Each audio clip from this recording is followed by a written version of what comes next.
Chapter 1.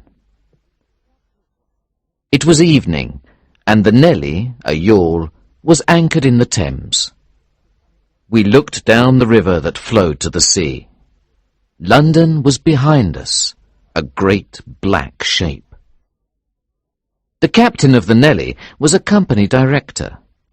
The other guests included a lawyer, an accountant, myself, and of course Marlowe. We all knew each other well, and we all shared a passion for the sea. We looked out on the river and remembered its history. Famous men and famous ships had sailed out from here to perform famous deeds. They had sailed out to fight in battles, to conquer other countries and make fortunes.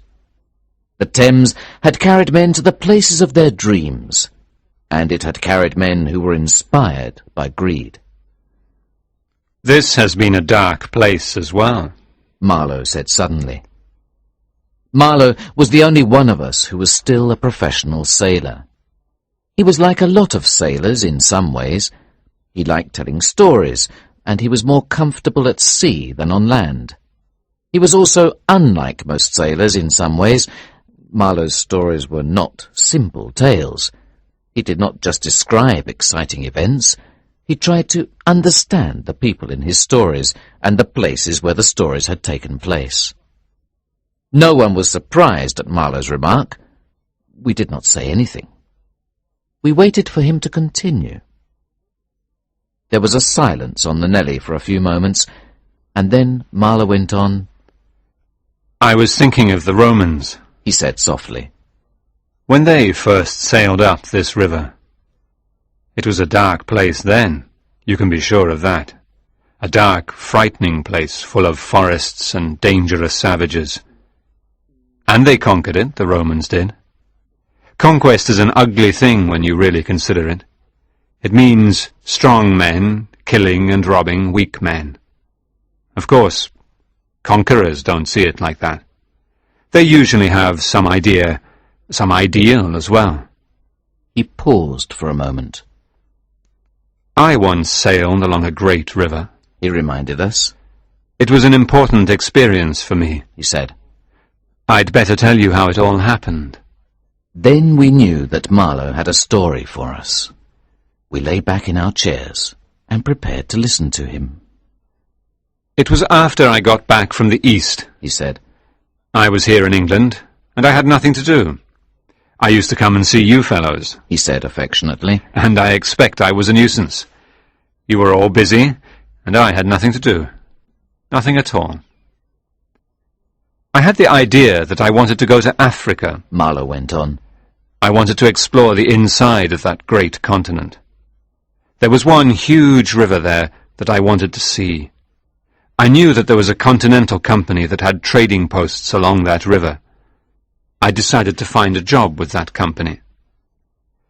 In the end, I was successful. I got the job.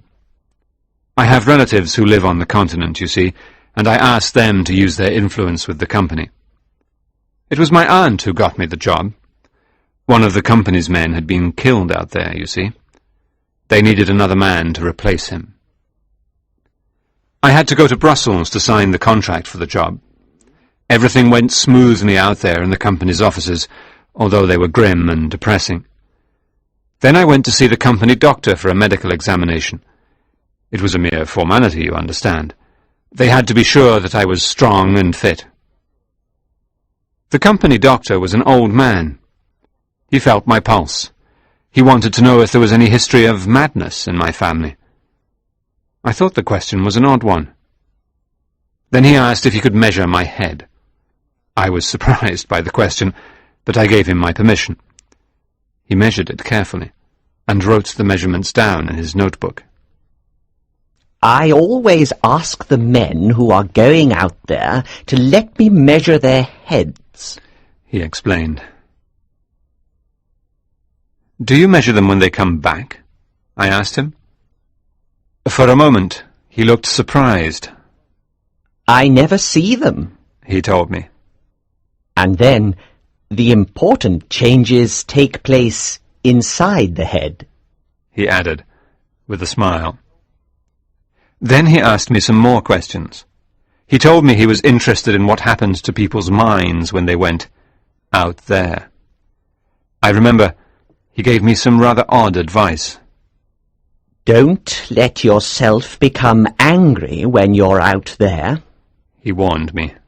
Anger is more dangerous than the sun out there. Try to remember that, young man. And that was it. I had the job. I left the company offices. Then I went to thank my aunt for the trouble she had taken to help me with the company. She was very kind to me. She had the idea that I was going to Africa to help civilization and all that sort of thing. She was enthusiastic about that. A lot of people were, in those days. I reminded her that the company was a trading business. It was interested in profit. My aunt was still enthusiastic about what I was doing. She imagined that I was some kind of apostle for civilization. Civilization and profit. Chapter 2. I sailed for Africa in a French steamer. Marlowe went on. We stopped at every port on the way to land soldiers and customs officers. I watched the coast as we sailed along. I could see the beginnings of the huge jungle.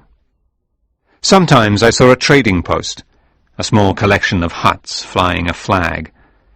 It went on like that for days. We stopped. The soldiers and customs officers got off, and then we sailed away. Once we passed a French warship anchored near the coast. She was firing all her guns into the jungle. Imagine firing a gun into that mass of jungle. Someone said they were firing at their enemies, hidden out of sight somewhere. Nothing happened at all. There was something mad about it, something strange and useless. At last we came to the mouth of the great river. My boat was waiting for me 200 miles up the river. The first company trading post that I saw was a depressing place. There were pieces of ruined machines lying on the ground. There was a group of African prisoners working there. They were tied together with chains, and they looked weak and ill. I walked around until I came to a large hole in the ground. There was more broken machinery lying here. I looked at it and listened to the river that was nearby. Then I heard an explosion. The company was excavating near the river. Every few minutes there was another explosion. I walked on. There were black bodies lying on the ground all around me. They were company workers, the ones who had fallen ill and were going to die. They lay on the ground waiting for the end to come. No one helped them. It was horrible. I walked back to the company trading post as quickly as I could. The first white man I saw was very smartly dressed. He wore white trousers, and his white shirt was ironed and starched. He looked as if he worked in a big city somewhere, not in this terrible place. He was the company accountant, he told me. I admired him for the effort he made. His work was good, too. His accounts were in proper order, just like his appearance. It was the accountant who first mentioned Kurtz. You'll meet him when you go into the interior, He told me. Mr. Kurtz is a remarkable person. He added. He'll go far with the company. The council in Europe know all about him. They want him to succeed. I left the trading post the next day. We travelled on foot for the next 200 miles. It was a hard journey. We walked along the jungle paths without seeing anyone else. Sometimes we came to a native village, but it was always empty. The villages were abandoned. Some of the carriers with us died on the journey. There was a white man travelling with me. He was a heavy man and he fell ill. The natives had to carry him most of the way. One day they dropped him. He was furious and he wanted me to punish the natives. I remembered the words of the old doctor back in Brussels. Anger is more dangerous than the sun out there. I felt the old doctor would be interested in the mental changes that were taking place inside me. We reached the central station after 15 days. The station was near the river, and I saw at once that there was disorder and confusion here as well. There was a big gap in the fence around the station. A man approached me and asked who I was. Then he told me the steamer I had to command was at the bottom of the river. I was astonished and asked what had happened. The man tried to reassure me. "Everything's all right," he told me. "Everyone behaved splendidly. You must go and speak to the manager. He's waiting to see you." I assumed the steamer had sunk as the result of some accident. I did not think there might be other, more sinister reasons for what had happened. I'm not even sure now, so many years later, what the truth of it was. The manager did not make a good impression on me.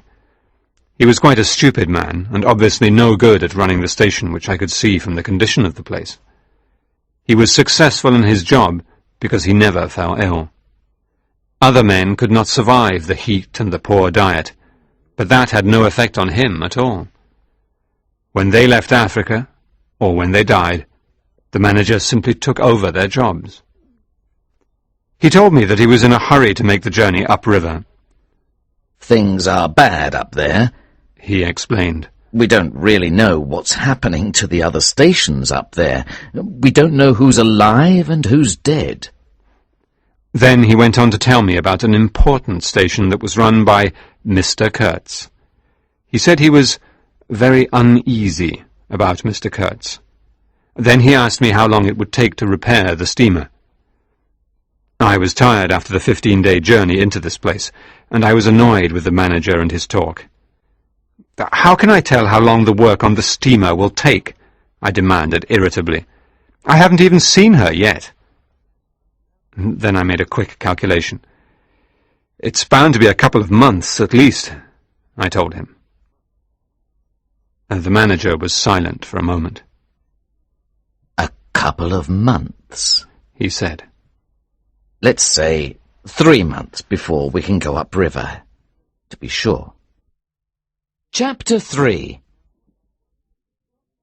I began work on the steamer as soon as I could. First we had to raise her from the bottom of the river, and she came up full of mud and filth. Then I had to inspect the damage, which was considerable. Life at the station went on as usual while I was working. There were always a lot of people wandering about, but no one seemed to do much. Sometimes I heard the word ivory, and that word did cause excitement. Men became excited at the word ivory. It was almost a religion for some of them. One evening there was a fire at the station. A hut full of calico, cotton prints and beads suddenly burst into flames. I walked towards the hut in the darkness. There were 2 men in front of me talking. One of them was the manager. I heard one of them say, "Kurtz," and then the manager said, "Take advantage of this accident." I spoke to them. The manager greeted me politely, and then he walked away. The other man was an agent. He was young and clearly a gentleman. We spoke for a while, and then he asked me to come to his room for a drink.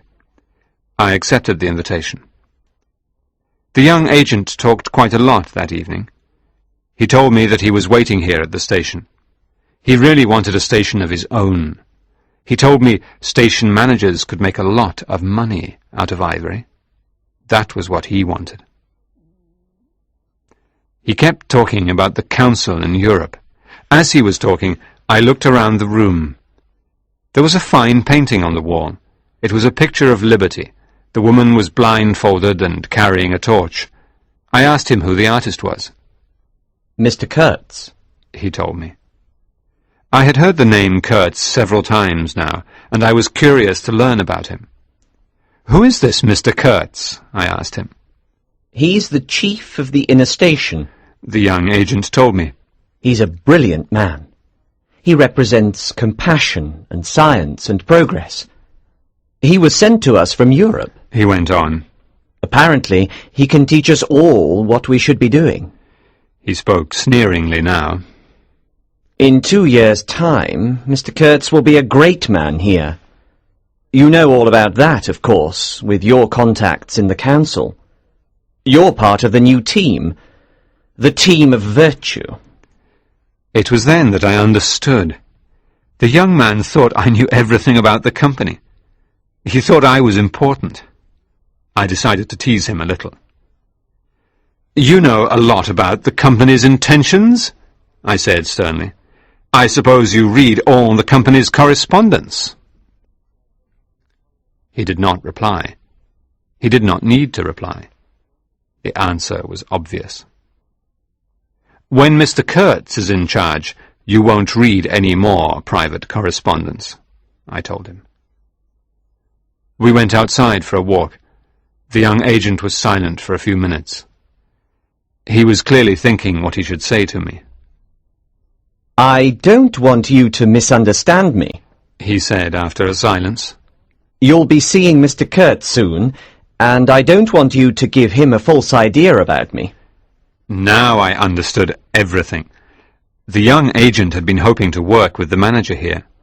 They got along together, and life would have been comfortable for both of them if Mr. Kurtz had not arrived. But his presence had upset everything for both of them. They felt threatened by him. While the agent was talking to me, I was looking at the jungle around us. The moon was shining on the great river, and the country seemed huge. What were we all doing here? Could we hope to control that vastness? I thought of Mr. Kurtz.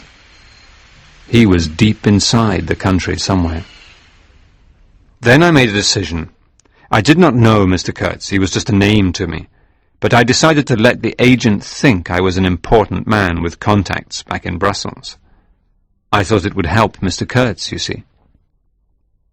Now the agent was telling me that Mr. Kurtz was a genius. "But even a genius needs ordinary men around him," he argued. "You can see that, can't you?" "I can see it," I agreed. Then I told him that what I really wanted were rivets. They were essential for repairing the steamer. I knew there were lots of rivets at the station on the coast. I had seen boxes of them lying around, but here, in the middle of this jungle, there were no rivets. The agent listened to me coldly.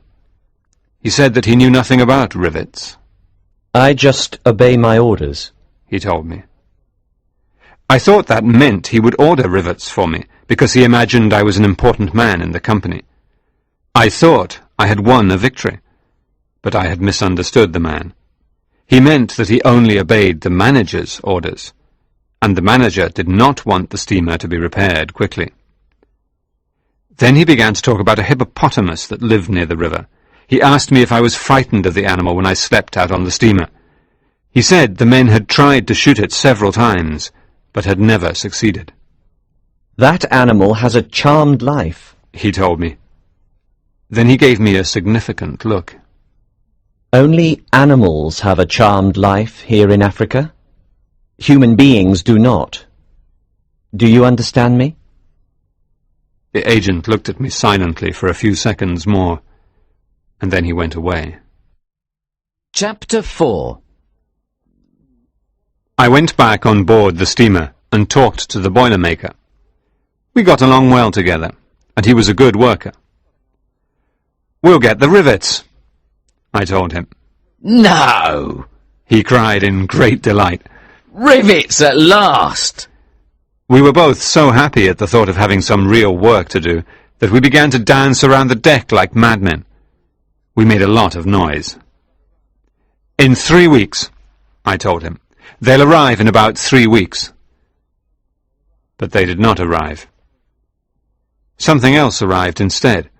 It was the Dorado Expedition.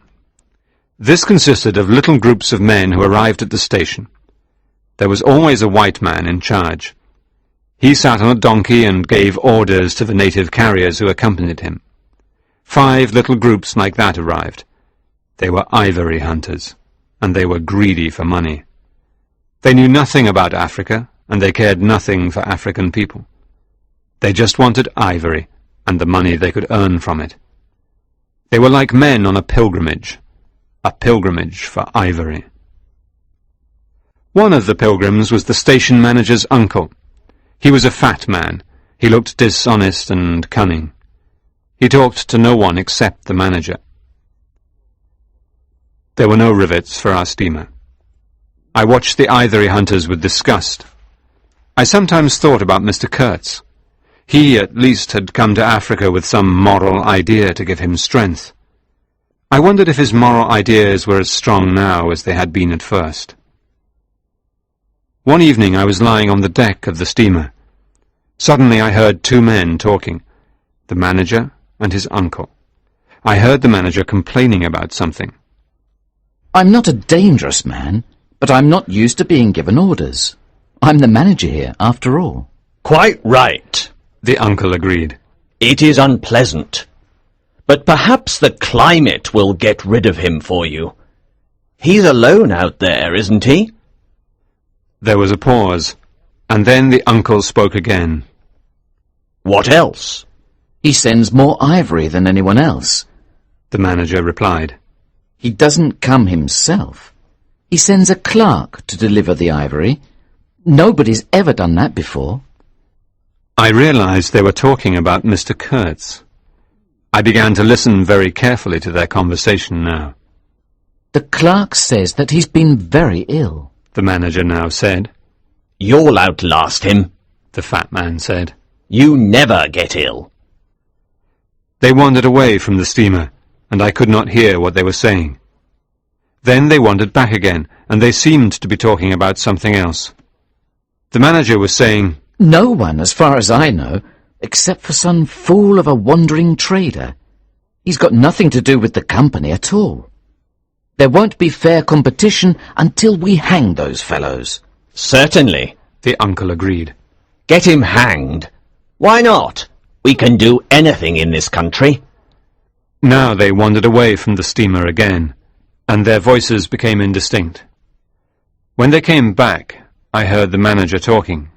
All these delays are not my fault. It's very sad, the uncle said with a deep sigh. But a man alone out there, what chance has he got?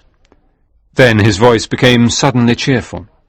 Trust the climate, my boy. That's what I say. Trust the climate. A few days later, the Dorado Expedition disappeared into the jungle. We heard, much later, that all of their donkeys died in the jungle. I didn't know what happened to the men and their ivory. I didn't ask. The rivets had arrived by then, and I was excited at the prospect of meeting Kurtz very soon. Today I have the great pleasure of interviewing one of England's finest writers and public men, Sir Arthur Conan Doyle. I think that I can say in all honesty that Sir Arthur is a kind of modern knight in shining armour. He has always fought for those who suffer or who are in need of help. Of course, though, Sir Arthur is best known as the creator of the immortal Sherlock Holmes. Sir Arthur, you must be quite happy to know that your creation, Sherlock Holmes, is still loved and admired by the reading public. To be perfectly frank, I am not. And to be even more honest, I must say that I am extremely sorry to have ever created Sherlock Holmes. I believe I have written many books that are much better, and my public works are much more important. In any case, sir, do you know what day it is? Yes, of course. It's August the 3rd, 1917. Why is that important? Exactly 1 year ago today, my dear friend Sir Roger Casement was executed. He was hanged after a totally unfair trial. I beg your pardon, but Casement was a traitor. He tried to organize a revolt against the British in Ireland. To do this, he worked with the Germans, our enemies. I believe, sir, that Sir Roger Casement was not given a fair trial, and in any case, he asked the Germans for help because he was mentally unstable at the time. But all this is irrelevant. What he may have been executed for could be his exposing of the dreadful suffering of colonized people in Africa, Asia, America, and Australia. Have you ever read my little book, The Crime of the Congo? No, but I have read all of your Sherlock Holmes stories, and They have no importance.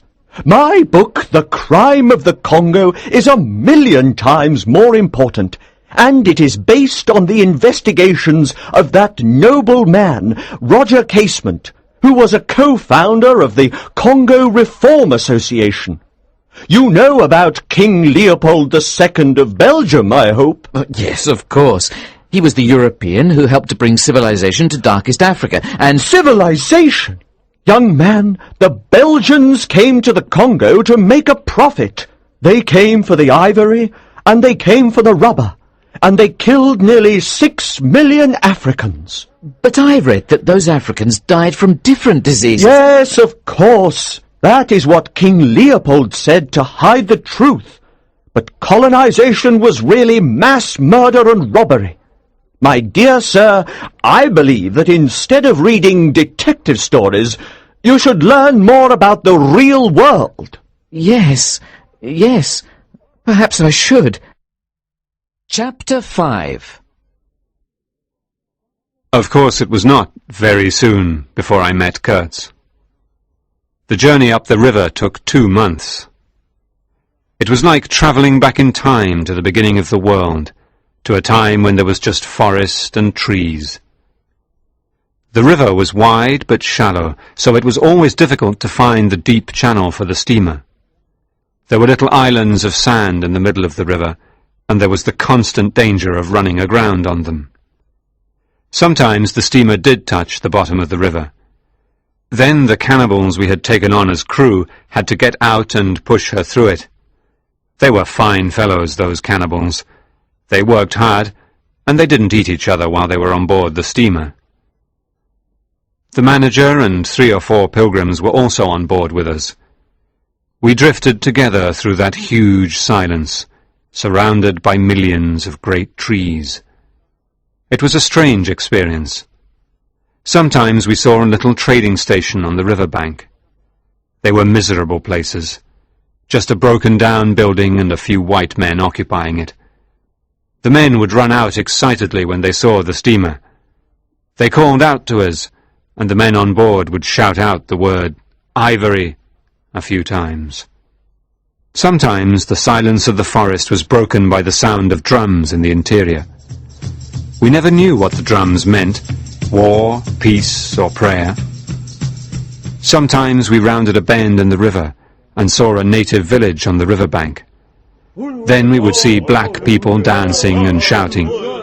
We didn't know if they were welcoming us or cursing us. We would watch for a few minutes until the steamer rounded the next bend and the village disappeared from sight. We were in the middle of this huge, primitive world, and we didn't understand anything about it. We had no way of understanding the people or the way they lived. Everything seemed ugly and frightening to us, but at the same time, the people were like us. It was that common humanity that excited me. The Steamers Fireman was one of the savages.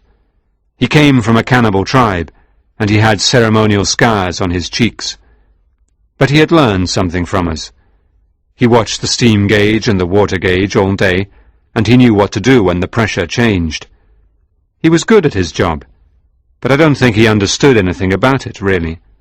I think he saw the boiler as an angry devil that would surely explode if he didn't watch the gauges properly. About 50 miles from Kurtz's station, we saw a hut on the riverbank. There was a flag flying from a stick nearby and a neatly stacked pile of wood. We came in closer to have a look, and there was a message on the firewood. The message was for us. It read, "Wood for you. Hurry up. Approach cautiously." There was a signature, but we could not read it. It was not Kurtz. The name was a much longer one. We tried to work out what the message meant. Hurry up. That seemed to indicate there was trouble further up the river. Something was obviously wrong, but we didn't know what it was, or how serious it was. And then, approach cautiously. What could that mean? I found an old book in the broken-down hut. It was an English book about seamanship, full of calculations and tables. The book was about 60 years old. It was an extraordinary thing to find there in the middle of all that jungle. Someone had written notes in the margin of the book in a kind of code.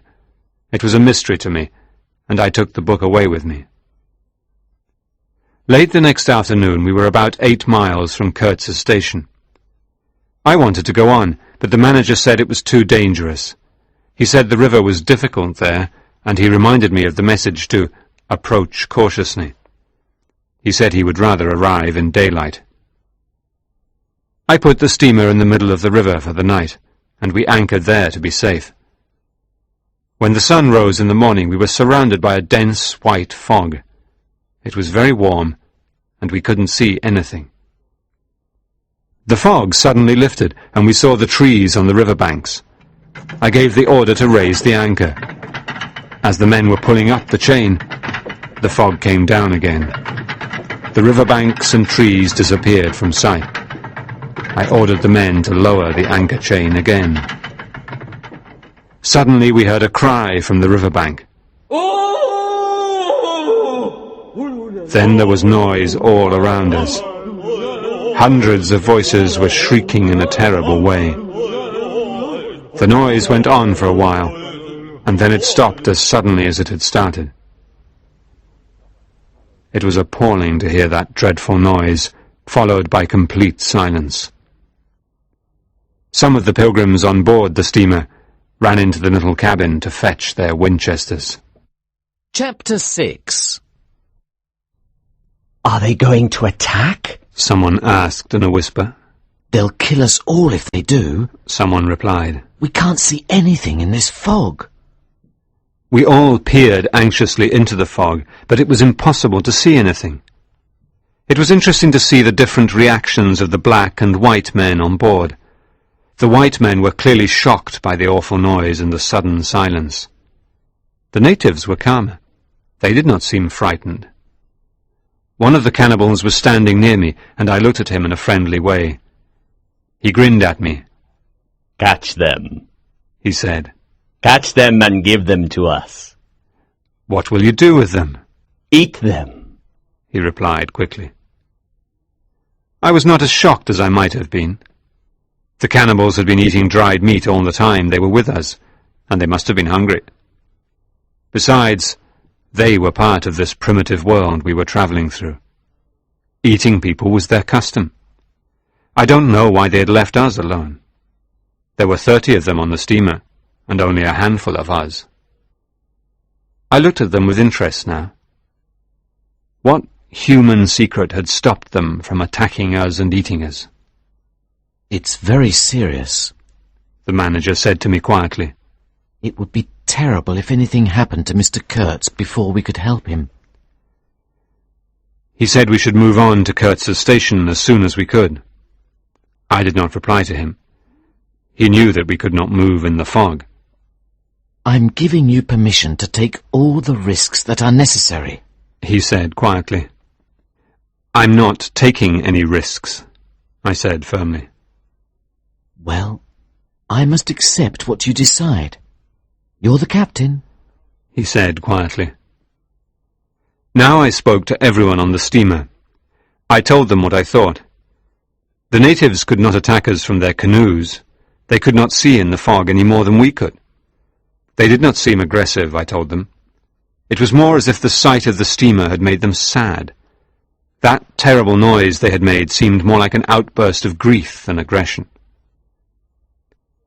We waited there, and the fog lifted. Still nothing happened. Then we set off again up the river. About 2 hours later, we were just over a mile from Kurtz's station.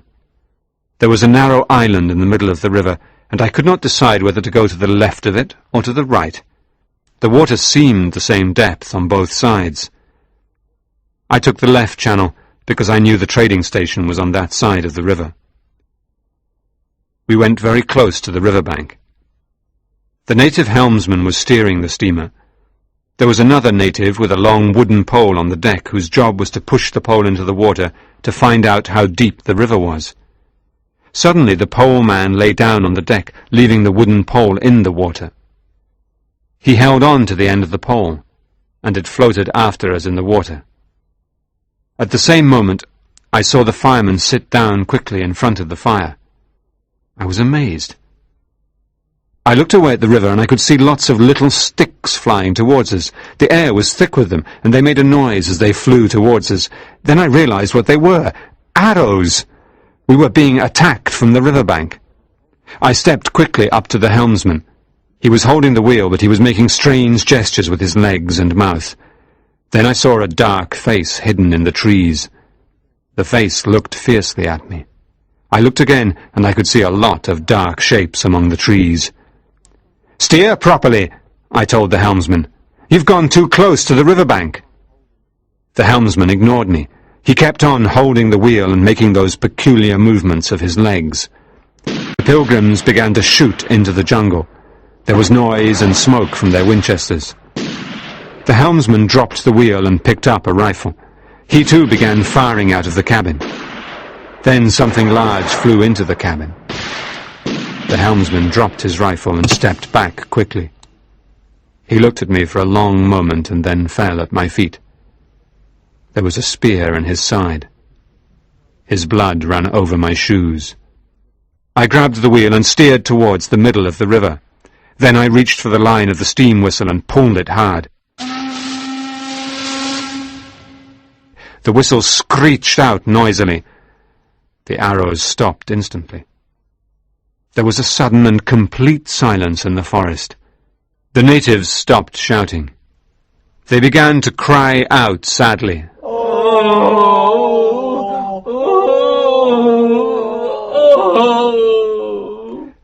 As if the noise of the whistle was a great grief to them.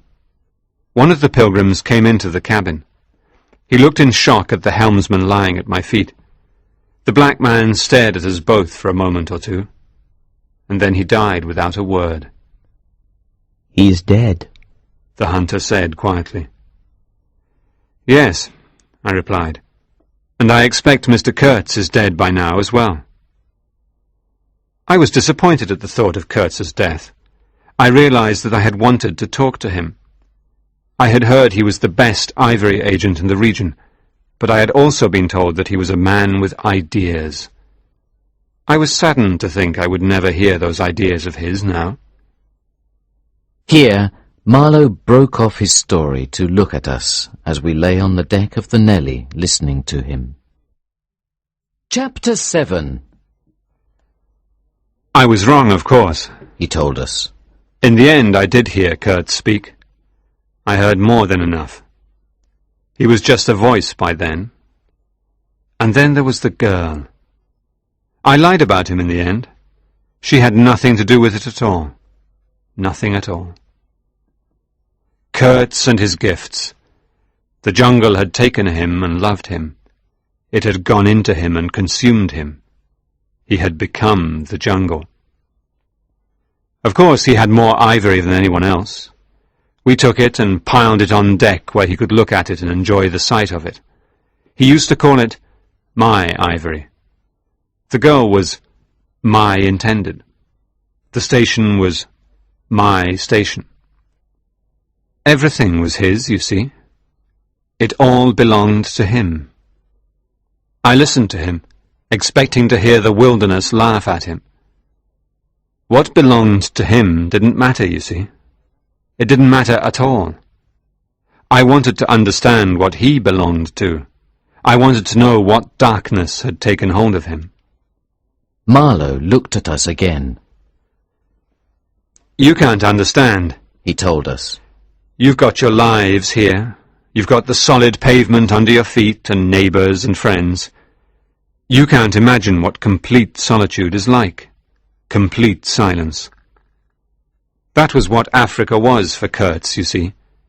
He was a man on his own. He had no support from other people. He had to rely on his own character and strength, and on his ideas. And that's where Kurtz failed. He didn't have that kind of strength. I'm not making excuses for Kurtz. I want to understand him. He talked to me. He spoke English. His mother was half English and his father half French. Europe produced him. I learned that the International Society for the Suppression of Savage Customs had asked him to write a report about Africa. He had written it, too, before he failed. I read it, and it was a brilliant document. He wrote that white men must seem like gods to the natives, that we could use that power to do good for Africa. It was a passionate argument, a highly moral view of the European role. And right at the end of the beautifully written document, there was a single sentence. Kill all the brutes. Kurtz failed, you see. He took part in certain midnight dances and certain terrible ceremonies. The darkness claimed him. I took the steamer slowly towards the station, and at last we saw it.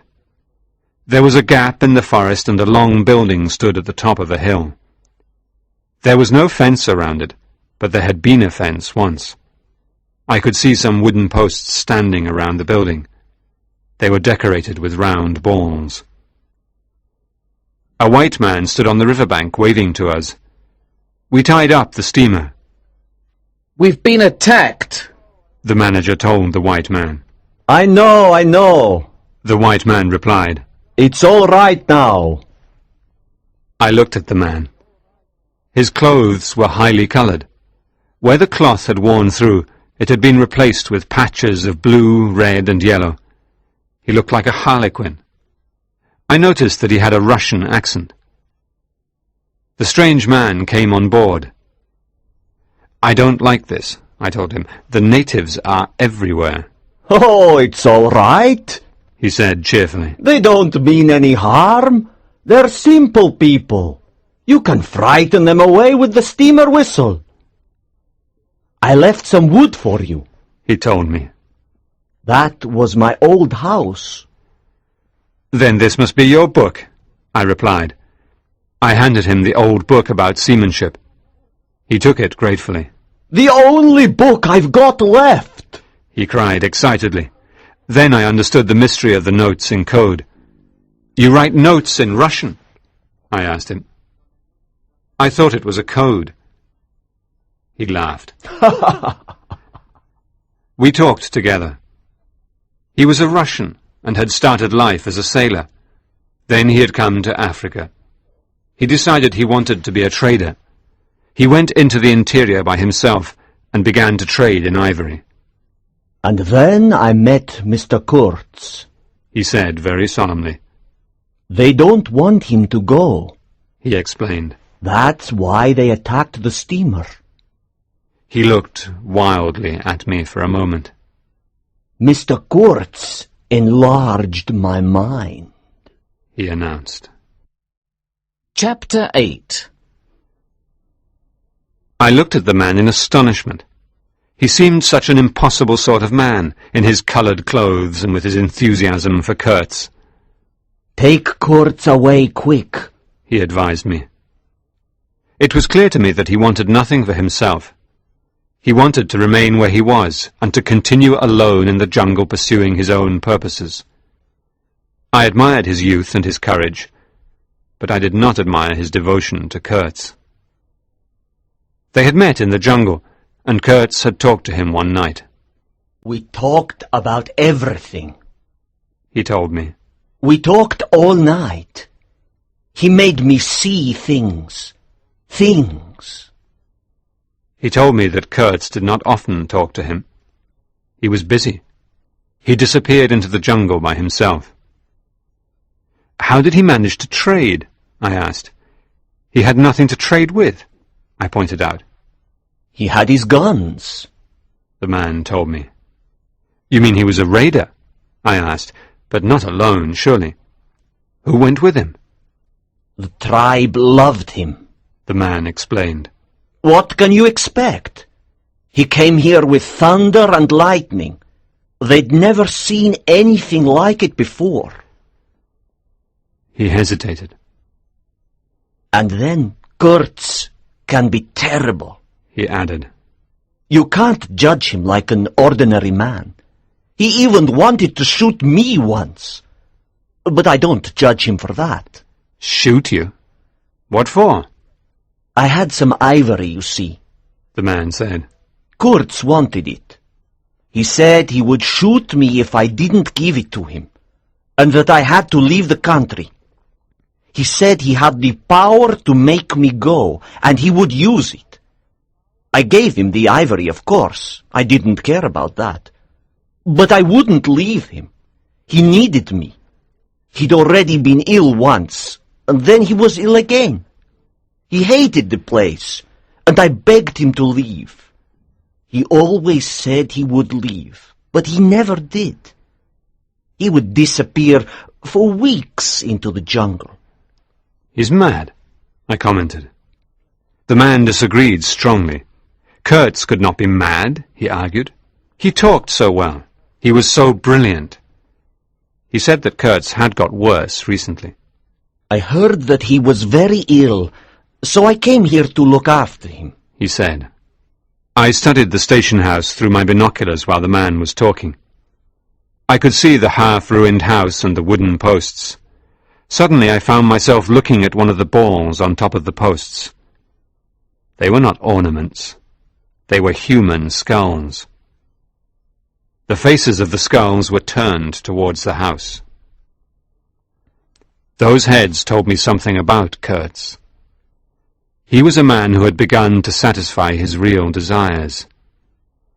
They showed what kind of man he really was, under all that fine talk of his about morality and vision. The wilderness had discovered the secret about him. It whispered horrible things to him, and he was alone. He looked at his own desires, and then he satisfied them. Take away all the eloquence and the talents, and Kurtz was a hollow man. The man was embarrassed that I had seen those heads. He told me he had not had the courage to take them down. He said he was not afraid of the natives. The chiefs came every day to see Mr. Kurtz. They would crawl. "I don't want to hear about his horrible ceremonies," I shouted. The young man seemed surprised by my attitude towards Kurtz. But they were rebels. He told me about the heads on the posts. I looked at him in astonishment. You don't understand how tired he is, the man said. And what about you? Me? I'm just a simple man. I don't have any great thoughts. How can you compare me to... He was silent for a minute. I've tried to keep him alive. I don't know anything about all this. Kurtz was abandoned here without medicine and without proper food. He's a wonderful man with great ideas. Chapter 9. A group of men suddenly appeared near the house. They were carrying a stretcher. Suddenly the jungle broke into a great cry. A vast number of naked black figures came out of the darkness. They ran towards the figure on the stretcher. They were carrying spears, bows, and shields with them. If he says the wrong thing now, they'll kill us all, the Russian said. The group of men carrying the stretcher stopped when they saw the natives coming towards them. The figure on the stretcher sat up and raised his arm. I could not hear what he was saying, but there was no doubt that he was giving orders. He spoke briefly, and then he fell back on the stretcher exhausted. The men carrying him moved forward again. The crowd of natives disappeared into the forest again.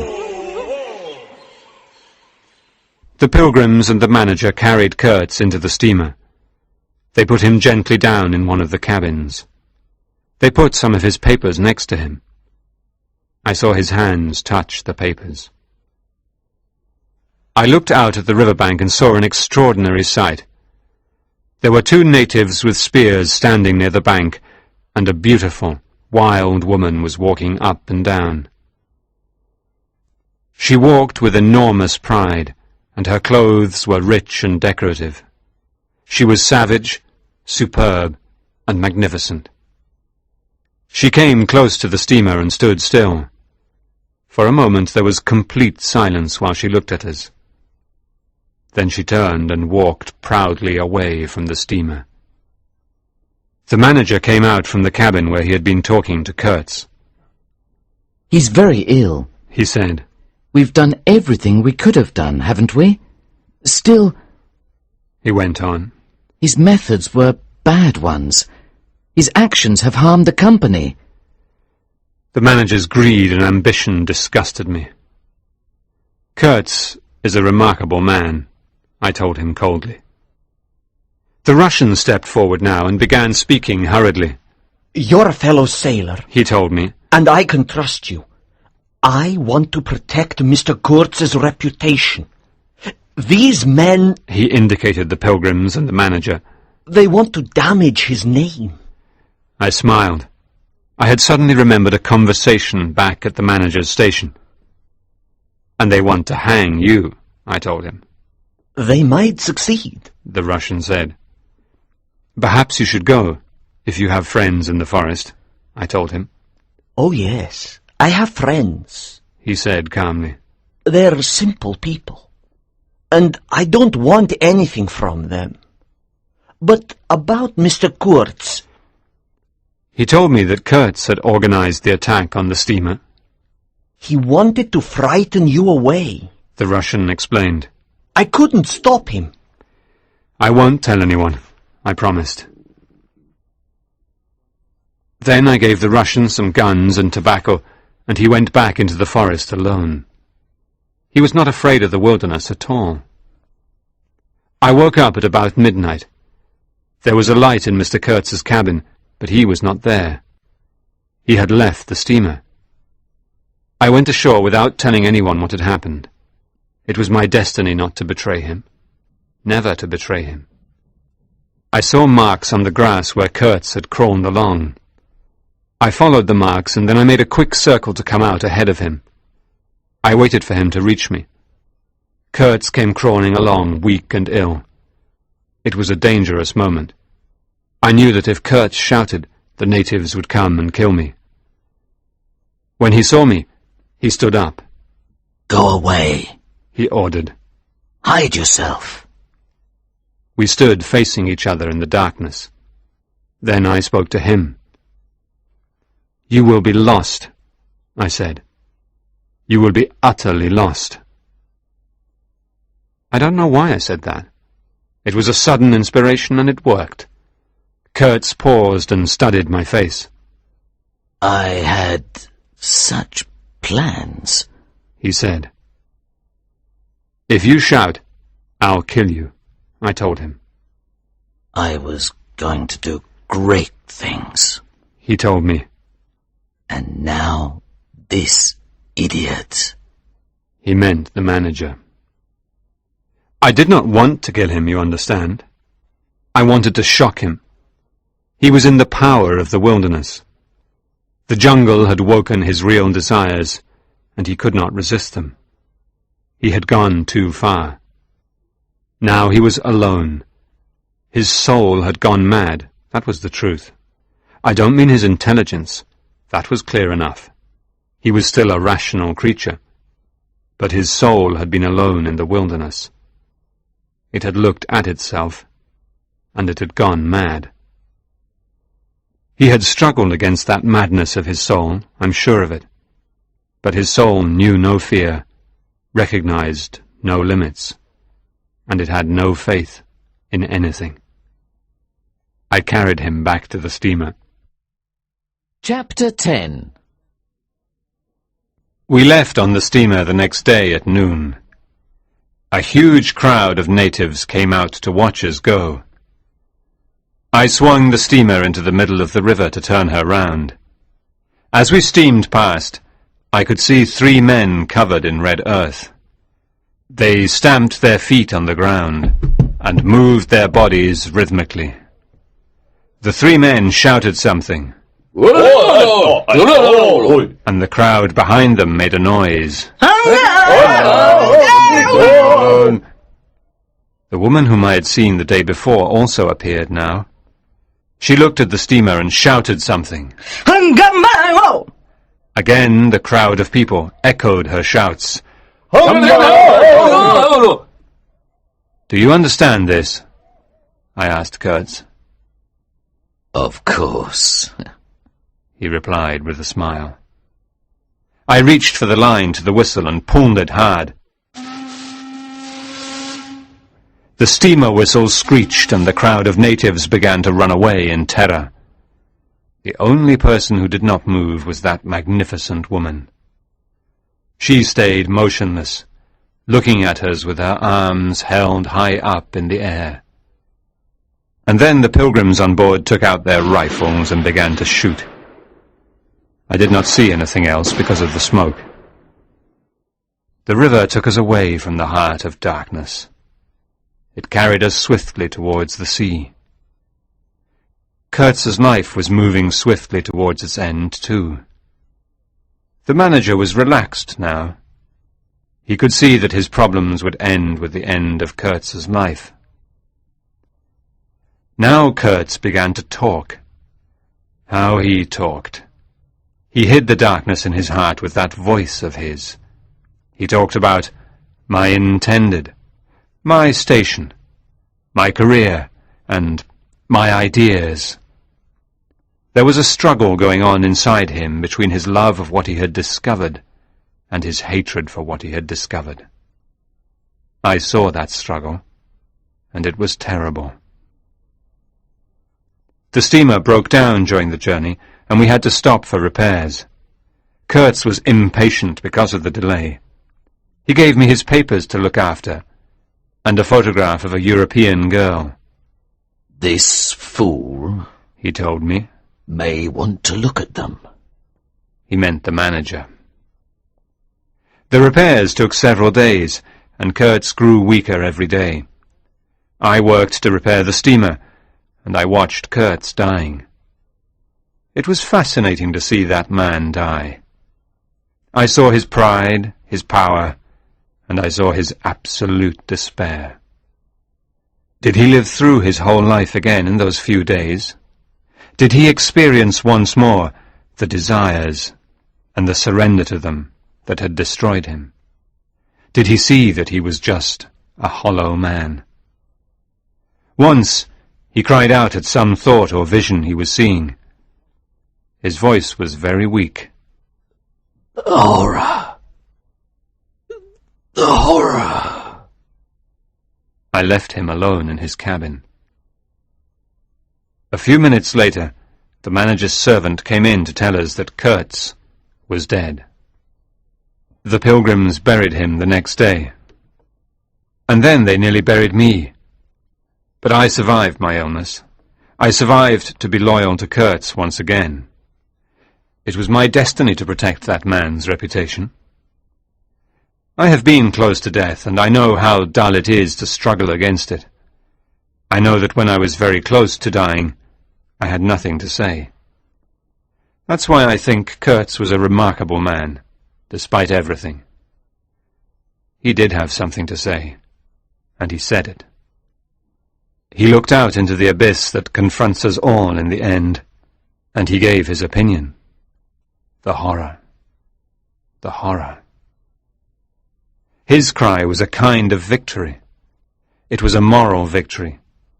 He had been defeated by his desires, he had done abominable things, and at the end he had the courage to look at what had happened to himself. That's why I've remained loyal to him. Chapter 11. No, they did not bury me, but I lived through a strange period when there seemed no hope and no desire in the world. I returned to the city and was disgusted by the people there. They took money from each other, they ate and drank, and they had silly dreams.